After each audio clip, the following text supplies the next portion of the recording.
بسم اللہ الرحمن الرحیم۔ تبوک کے سفر میں قوم سمود کی بستی پر گزر۔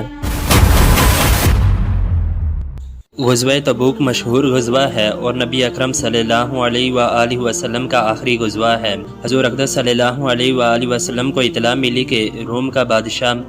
مدینہ منورہ پر حملہ کرنے کا ارادہ کر رہا ہے اور بہت بڑا لشکر لے کر شام کے رستے سے مدینے کو آ رہا ہے۔ نبی اکرم صلی اللہ علیہ وسلم اس کے مقابلے کے لیے مدینہ طیبہ سے روانہ ہو گئے، کیونکہ زمانہ سخت گرمی کا تھا اور مقابلہ بھی سخت تھا۔ اس لیے حضور علم نے صاف اعلان فرما دیا کہ روم کے بادشاہ سے مقابلے کے لیے چلنا ہے، تیاری کر لی جائے، اور آپ سب نے خود اس کے لیے چندہ فرمانا شروع کیا۔ یہی لڑائی ہے جس میں حضرت ابو بکر صدیق رضی اللہ تعالیٰ عنہ گھر کا سارا سامان لے آئے، اور جب ان سے پوچھا کہ گھر والوں کے لیے کیا چھوڑا تو فرمایا کہ ان کے لیے اللہ اور اس کے رسول کو چھوڑ آیا۔ اور حضرت عمر گھر کے پورے سامان میں سے آدھا لے آئے، اور حضرت عثمان نے 1/3 لشکر کا پورا سامان مہیا فرمایا، اور اس طرح ہر شخص اپنی حیثیت سے زیادہ ہی لایا۔ اس کے باوجود کیونکہ عام طور سے تنگی تھی،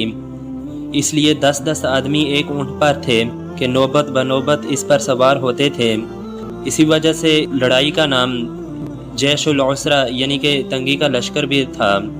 یہ لڑائی نہایت ہی سخت تھی کہ سفر بھی دور کا تھا اور موسم بھی اس قدر سخت کہ گرمی کی انتہا نہیں تھی، اور اس کے ساتھ ہی مدینہ طیبہ میں کھجور کے پکنے کا زمانہ زور پر تھا کہ سارے باغ بالکل پکے ہوئے کھڑے تھے، اور کھجور ہی پر مدینہ طیبہ والوں کی زندگی کا زیادہ دار و مدار تھا کہ سال بھر کی روزی جمع کرنے کا گویا یہی زمانہ تھا۔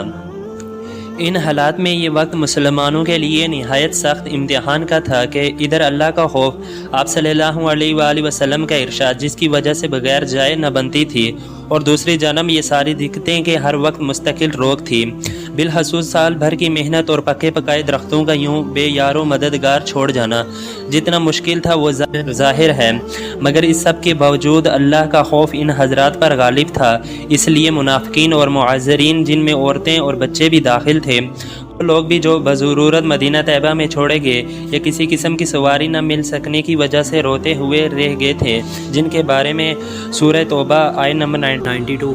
نازل ہوئی۔ راستے میں قوم سمود کی بستی پر گزر ہوا تو آپ صلی اللہ علیہ وآلہ وسلم نے دامن سے اپنے چہرے انور کو ڈھانک لیا